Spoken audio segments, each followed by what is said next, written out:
As people deal with without water, no power, finding food, there are a lot of concerns about possible price gouging.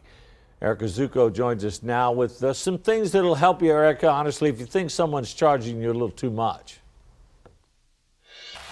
Yeah, Barry, and of course there are going to be some increases because of supply and because of those extra production costs as a result of the storms. But if you're seeing water being charged, 5 times its normal cost, or a hotel room that's been hiked up 5 times its normal cost, that is not normal, and that's something that they're trying to stop here.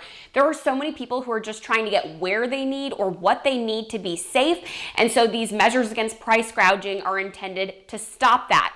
The mayor and the county judge just added to their winter weather emergency declaration a portion that has to do with price gouging, and there are some specific things that they're saying that they want to make sure that prices are not increased on. That includes groceries, drinks, ice and toilet paper, restaurant and dining place meals, medicine, medical supplies and equipment, hotels, motels, lodging, gas, and fuels like propane, diesel. The order directs people to contact the Office of the Attorney General if they believe they've been a victim of price gouging.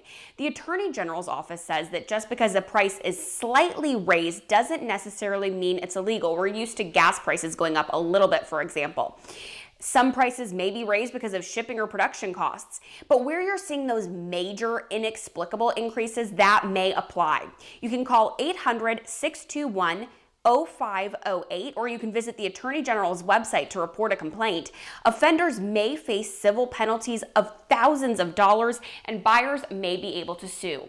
And as for those normal price increases, hopefully as the roads get better and deliveries are able to happen more, we'll see less of those issues and less shelves that are that empty. We'll send it back to you guys.